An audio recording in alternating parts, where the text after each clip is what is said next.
রাসূলুল্লাহ সাল্লাল্লাহু আলাইহি সাল্লাম বলেন, রমজান এই রোজাগুলা জাহান্নাম থেকে মুক্তির জন্য ঢাল স্বরূপ। জাহান্নামের ঢাল স্বরূপ হলো রোজা। মালাম ইয়াখরিকহা, যতক্ষণ এই রোজাকে ছিদ্র না করা হলো। সাহাবীরা প্রশ্ন করলেন, রোজা নামক ঢাল ছিদ্র হয় কিভাবে? রাসূলুল্লাহ সাল্লাল্লাহু আলাইহি সাল্লাম বললেন, বিল কাযিবাতি ওয়াল গীবা। দুটি অপরাধের মাধ্যমে রোজা নামক ঢাল ছিদ্র হয়। 1 নাম্বার মিথ্যা কথা বলা, 2 নাম্বার গীবত করা। বলেন তো মিথ্যা আর গীবত কোন অঙ্গ দিয়ে হয়? মুখ দিয়ে। জিহ্বা দিয়ে হয়, মুখ দিয়ে হয়।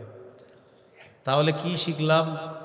রমজান মাসে জিহ্বা নিয়ন্ত্রণ করা, এটাকে এলোমেলো ভাবে ব্যবহার না করা। আল্লাহ হেফাজত করেন। তো জিহ্বার গুনাহ থেকে বাঁচার খুব চেষ্টা করা, এটা বেশিরভাগ মানুষকে জাহান্নামে নিবে। জিহ্বা, তিরমিজির হাদিস, 2406 নম্বর হাদিস, 2406। এক সাহাবী রাসূলুল্লাহ সাল্লাল্লাহু আলাইহি সাল্লামকে প্রশ্ন করলেন, মান নাজাতু ইয়া রাসূলুল্লাহ, ওগো আল্লাহর নবী, মুক্তির উপায় কি আপনার কাছে জানতে চাই। ফাকালা রাসূলুল্লাহ সাল্লাল্লাহু আলাইহি ওয়াসাল্লাম, নবীজি বললেন, মুক্তির অনেকগুলা উপায়ের মধ্যে উল্লেখযোগ্য 3টা উপায় তুমি মনে রাখবা। কয়টা? 1 নম্বর, আমসিক আলাইকা লিসানাক, জবান নিয়ন্ত্রণ করবা, জবান হেফাজত করবা। এটার মাধ্যমে অনেক গুনাহ সংগঠিত হয়। এই জবান মানুষকে বিপদগ্রস্ত করে, বিপদে ফেলে। জবান এমন বিপদ, এক কথায় পুরা জিন্দেগি শেষ করে দিবে। সাজানো সংসার তছনছ, এক কথায়। এর প্রমাণ নিকট অতীতে আমাদের দেশেও ঘটছে। এক কথায় সাজানো সংসার তছনছ। এজন্য জিহ্বা বড় বিপজ্জনক। তো নবী বললেন, 1 নাম্বার, আমসিক আলাইকা লিসানাক, তুমি তোমার জবান নিয়ন্ত্রণ করো। 2 নাম্বার, ওয়ালিয়াসাকা বাইতুকা, তোমার ঘর যেন তোমার জন্য প্রশস্ত হয়। চাকরি থেকে বাসায় ফিরছেন, 6টা 7টায় বাসায় আসার কথা, আপনি 10টা বেজে গেছে এখনো আসেন না। স্ত্রী ফোন করলো, আপনি কোথায়? আপনি জবাব দিলেন, বন্ধুদের সাথে আছি, আসতেছি। কেন? আপনি এতক্ষণ বন্ধুদের সাথে কি করেন? এজন্য নবী বললেন, তোমার ঘর যেন তোমার থাকার জায়গা হয়, ঘর যেন প্রশস্ত হয়। ঘরে থাকবা, না হয় কাজে থাকবা, কাজ শেষ ঘরে থাকবা, ঘরের থেকে বের হবা, কাজে যাইবা, অন্য কোথাও আড্ডাবাজি করবা না। কেন? মা বাবা, স্ত্রী, সন্তানের সামনে আপনি যখন থাকবেন, গুনাহ করতে মন চাইলেও করতে পারবেন না। এজন্য নবী বললেন, মুক্তির 2 নাম্বার উপায়, বাসায় থাকবো, ঘরে থাকবো। আপনার স্ত্রী, সন্তান আছে, বাহিরে আছেন, শয়তান খোঁচায়, একটু অন্য জায়গায় কথা বললে কি সমস্যা? কলেজ জীবনের বন্ধু, মেয়ে বন্ধুর সাথে একটু কথা বলো, সমস্যা কি?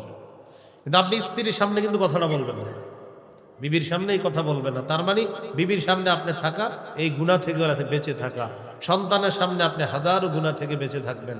মা বাবার সামনে আপনি হাজারো গুনাহ করতে পারবেন না চাইলেও। তাই নবী বললেন, মুক্তির 2 নাম্বার উপায়, বাসায় থাকবেন। 3 নাম্বার, ওয়াবকি আলা খাতিআতিক, তুমি তোমার গুনাহগুলোর জন্য কান্নাকাটি করো। তাহলে 3টা উপায় বললেন। 1, জবান নিয়ন্ত্রণ করো। 2 নাম্বার, তোমার ঘর যেন তোমার জন্য প্রশস্ত হয়। 3 নাম্বার, গুনাহের ব্যাপারে কান্নাকাটি করো। আল্লাহ আমাদেরকে জবান গুনাহ থেকে আমরা যেন বেঁচে থাকতে পারি, আল্লাহ তৌফিক দান করেন। তিরমিজির হাদিস, 2407 নম্বর হাদিস।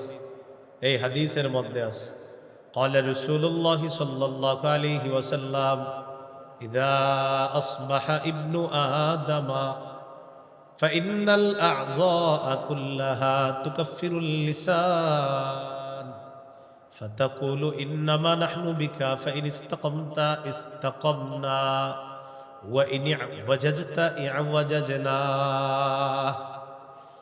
আদম সন্তান যখন সকালবেলা ঘুম থেকে ওঠে, আদম সন্তানের সমস্ত অঙ্গ প্রত্যঙ্গগুলো জিহ্বাকে ডেকে বলে, ও জিহ্বা। পা জিহ্বাকে ডাক দেয়, হাত জিহ্বাকে ডাক দেয়, কান জিহ্বাকে ডাক দেয়, চোখ জিহ্বাকে ডাক দেয়, নাক জিহ্বাকে ডাক দিয়ে বলে, ও জিহ্বা, ইন্নামা নাহনু বিকা, আমরা কিন্তু তোমার অনুসারী। সবাই, সবগুলো অঙ্গ প্রত্যঙ্গ বলে, ও জিহ্বা, আমরা তোমার মাধ্যমে নিয়ন্ত্রণ। ফাইন ইস্তাকামতা ইস্তাকামনা, তুমি ঠিক থাকলে আমরা ঠিক। ওয়া ইন ওয়াজাজতা ওয়াজাজনা, তুমি যদি বাঁকা হয়ে যাও আমরাও বাঁকা, তুমি বাঁকা হয়ে গেলে আমরাও বাঁকা। ভাই এই পরিমাণ সুদ দিতে পারবেন? তার একজনে কয় ছি ছি, এগুলা কি? জবান আপনাকে সুদের কাজ করতে বললো, এবার জবান দিয়ে সুদের আলোচনা হলো, সুদের টাকা আনতে যাবেন, এবার পা দিয়ে আনতে যাবেন, পা দিয়ে গেলেন, এবার হাত দিয়ে স্পর্শ করলেন, চোখ দিয়ে দেখলেন, কান দিয়ে সুদের কথাটা আপনি শুনলেন। এই যে সুদের কাজ কারবারগুলো আপনি সেখানে করতে গেলেন, অঙ্গ প্রত্যঙ্গগুলো আপনাকে সকালে বলেছিল ও জিহ্বা আমরা তোমার দ্বারা নিয়ন্ত্রিত, তুমি সোজা থাকলে আমরা সোজা, তুমি বাঁকা হয়ে গেলে আমরা বাঁকা। এই জন্য নবীজি বলেছেন জিহ্বার কারণে বেশিরভাগ মানুষ জাহান্নামে যায়। তাহলে আবার ফিরে আসি, রমজানের রোজা ছিদ্র হয় কয় অপরাধে? মিথ্যা বলা, গীবত করা। মিথ্যা গীবত কি দিয়ে হয়? জিহ্বা দিয়ে হয়। আল্লাহ জিহ্বার গুনাহ থেকে আমাদেরকে হেফাজত করেন। তিরমিজির হাদিস 2408 নম্বর হাদিস, قال رسول الله صلى الله عليه وسلم من يتكفل لي ما بين لحييه وما بين رجليه أتكفل له بالجنة। কোন ব্যক্তি যদি দুটি অঙ্গের গুনাহ মুক্তির নিশ্চয়তা আমাকে দিয়ে দেয়, একটা হলো সে জবান দিয়ে গুনাহ করে নাই, আরেকটা হলো লজ্জাস্থান দিয়ে গুনাহ করে নাই, দুই চোয়ালের মাঝে তথা জবান দিয়ে সে গুনাহ না করার জিম্মাদার হয়ে গিয়েছে, আরেকটা হলো দুই রানের মাঝের লজ্জাস্থানের এই অঙ্গ দিয়ে সে গুনাহ না করার নিশ্চয়তা দিয়েছে নবীকে। নবী বলেন আতাকাফফালু লাহু বিল জান্নাহ, আমি তাকে জান্নাতে নেওয়ার জিম্মাদার হয়ে যাব। তিরমিজির হাদিস 2409 নম্বর হাদিস, قال رسول الله صلى الله عليه وسلم من وقاه الله شر ما بين لحييه وما بين رجليه دخل الجنة।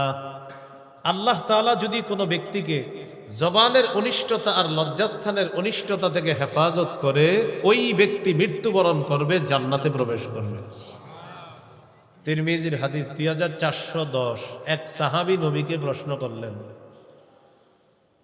হাদ্দিসনি বিআমালিন আ'তাসিমু বিহি ইয়া রাসূলুল্লাহ, ইয়া রাসূলুল্লাহ এমন একটা আমল আমাকে আপনি বলেন যে আমলটা আমি মজবুতভাবে ধরে রাখবো।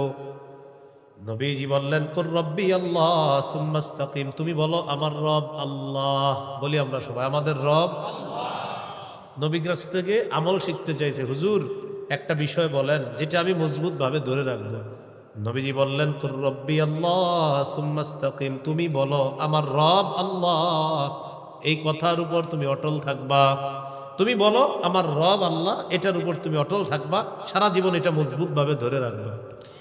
এবার সাহাবী প্রশ্ন করলেন, মা আখওয়াফু মা তাখাফু আলাইয়া ইয়া রাসূলুল্লাহ, ইয়া রাসূলুল্লাহ আমার জন্য সবচেয়ে বিপজ্জনক বিষয় কোনটি আপনি মনে করেন? আপনার কাছে জানতে চাই আমার কাছে সবচেয়ে বিপজ্জনক অংশ কোনটা হুজুর, আপনি আমার ব্যাপারে সবচেয়ে বিপজ্জনক কোনটাকে মনে করেন?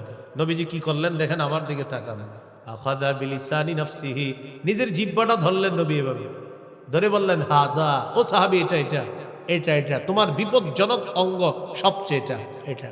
সাহাবী বললেন আমার বিপজ্জনক অঙ্গ কোনটা? নবীজি বললেন এটা এটা তোমার সবচেয়ে বিপজ্জনক অংশ, এই জিহ্বা, এটা তুমি নিয়ন্ত্রণ রাখবা, না হয় এটা তোমাকে জাহান্নামে নিয়ে ছাড়বে। বলি নাউজুবিল্লাহ।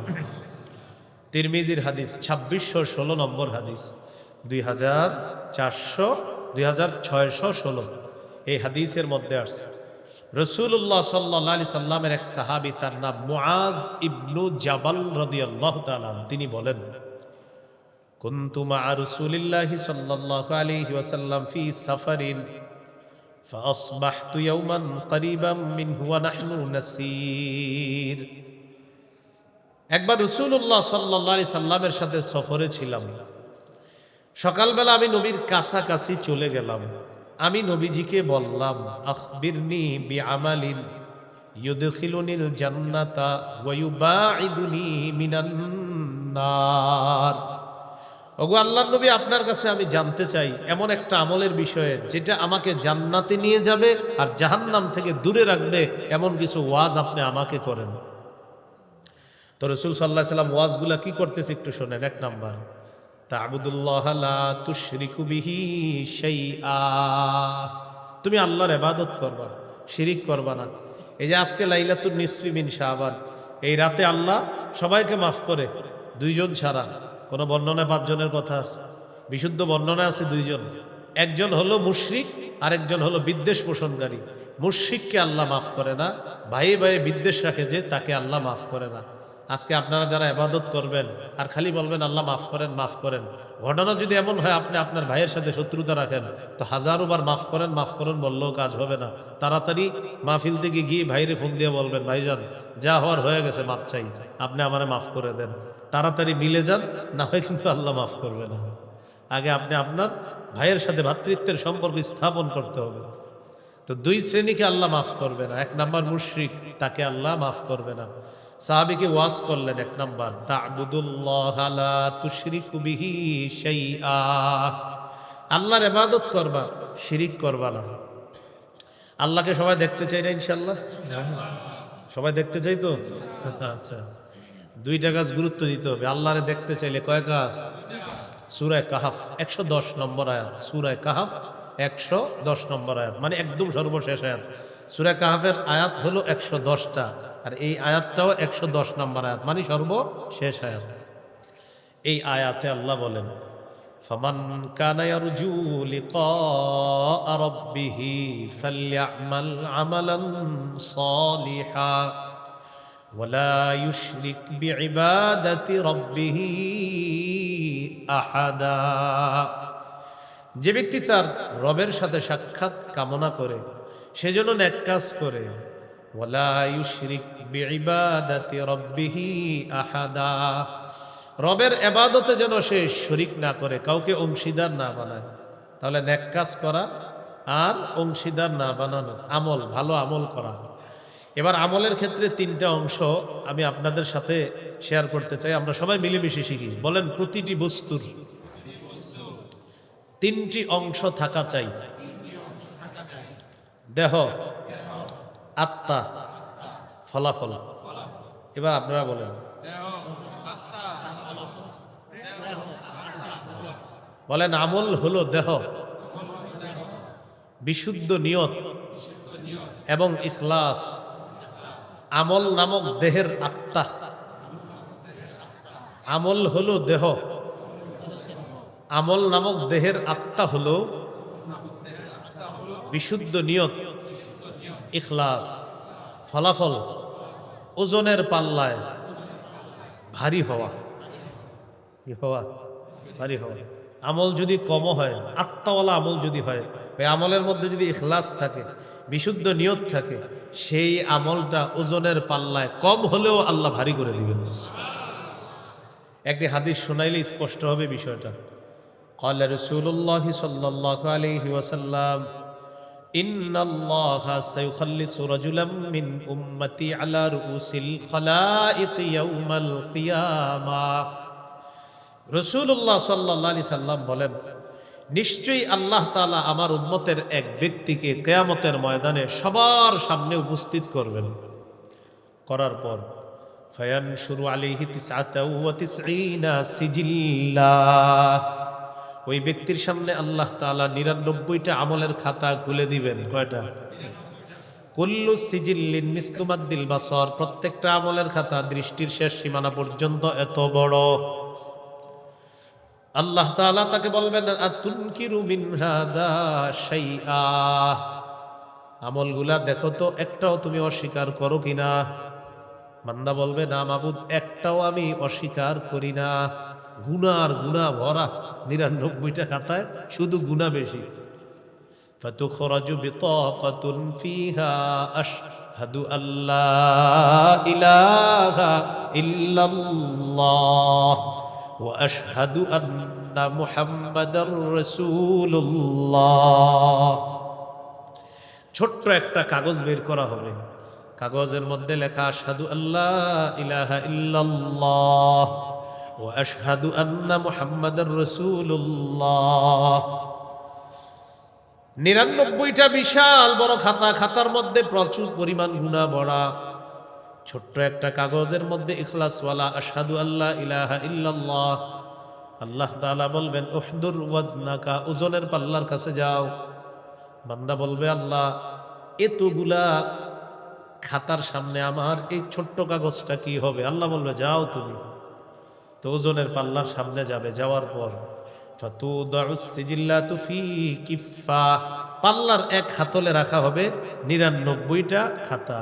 ওয়াতুদাউল বিতাকাতু ফি কিফা, আরেকটার মধ্যে রাখা হবে আশহাদু আল্লাহ ইলাহা ইল্লাল্লাহ লিখিত ছোট্ট কাগজটা। নবীজি বলেন ফাতাশাতিস সিজিল্লাত ওয়া থাকুলাতিল বিতাকা, 99টা বড় বড় খাতা, ওইগুলা যেটার মধ্যে রাখা হবে সেটা হয়ে যাবে হালকা, একটা ছোট্ট কাগজওয়ালা অংশটা এটা ভারী হয়ে যাবে। আল্লাহ বলবেন যাও যাও যাও জান্নাতে যাও, তুমি জান্নাতি। তো ইখলাস হলো, এই জন্য আপনারা বুদ্ধি করে আর নামাজ পড়বেন না, শুধু ইখলাসের সাথে একবার লা ইলাহা ইল্লাল্লাহ পড়ে ফেলবেন। কি বলেন? বিষয়টা কি এমন? আল্লাহ আমাদেরকে বদ হজম থেকে বাঁচান। অনেক সময় বয়ানের বদ হজম হয়, বদ হজম বুঝেননি, যে যেহেতু ইখলাস হল্লা কালিমা ইলি হয়েছে বাস আর আমল করবো না, এটা বদ হজম। এটা হলো কি বদ হজম করবেন না, আল্লাহ হেফাজত করেন। তো বলতেছিলাম আল্লাহকে দেখতে হলে দুটি কাজ, নেক কাজ করা আর ইবাদত শিরিক মুক্ত করা। আল্লাহ আমাদেরকে শিরিক মুক্ত ইবাদত করার তৌফিক দান করেন। সূরা মাইদার 72 নম্বর আয়াতে আল্লাহ বলেন ইন্নাহু মাইয়ুশরিক বিল্লাহ ফাকাদ হারামাল্লাহু আলাইহিল জান্নাহ, যে ব্যক্তি আল্লাহর সাথে শিরিক করবে তার জন্য আল্লাহ জান্নাত হারাম করে দেয়, তার ঠিকানা হলো জাহান্নাম। আল্লাহ আমাদেরকে শিরিক থেকে হেফাজত করেন। সূরা জুমারের 65 নম্বর আয়াতে আল্লাহ বলেন লা ইন আশরাকতা লা ইয়াহবাতান্না আমালুকা ওয়া লা তাকুনান্না মিনাল খাসিরিন। নবীকে আল্লাহ বলেন হাবিব, আপনি যদি শিরিক করেন আপনার সমস্ত আমলনামা বরবাদ হয়ে যাবে। আল্লাহর নবীকে আল্লাহ বলতেছেন আপনি যদি শিরিক করেন আপনার আমলও বরবাদ হয়ে যাবে। তাহলে শিরিক করা যাবে না। সহিহ বুখারীর বর্ণনা 6861 নম্বর হাদিস। এই হাদিসের মধ্যে আছে এক ব্যক্তি রাসূলুল্লাহ সাল্লাল্লাহু আলাইহি সাল্লামকে প্রশ্ন করলেন আইয়ুয যামবি আকবারু ইনদাল্লাহি ইয়া রাসূলুল্লাহ, ইয়া রাসূলুল্লাহ আল্লাহর কাছে সবচেয়ে বড় পাপ কোনটি আপনার কাছে জানতে চাই। নবীজি বললেন আনতা দু'আ লিল্লাহি নিদ্দান ওয়া হুয়া খালাকাকা, আল্লাহ তোমাকে সৃষ্টি করেছেন, এই আল্লাহর সাথে সমকক্ষ নির্ধারণ করা এটা সবচেয়ে বড় পাপ। আল্লাহ তোমাকে সৃষ্টি করেছেন, আল্লাহর সাথে সমকক্ষ নির্ধারণ করা সবচেয়ে বড় পাপ। ক্বালা সুম্মা আইয়ুন ইয়া রাসূলুল্লাহ, হুজুর এরপর সবচেয়ে বড় পাপ কোনটি? নবীজি বললেন আনতা কতুলা ওয়ালাদাকা মাখাফাতা আইয়াতআমা মাআক, তোমার সন্তান তোমার খাদ্যে অংশগ্রহণ করবে এই ভয়ে সন্তান হত্যা করা। সন্তান তোমার খাদ্যে অংশগ্রহণ করবে এই ভয়ে সন্তান হত্যা করা। এরকম আসেনি হত্যা? হ্যাঁ, এক সন্তান হওয়ার পর 10 বছর আর সন্তান হয় না, না অন্য কিছু?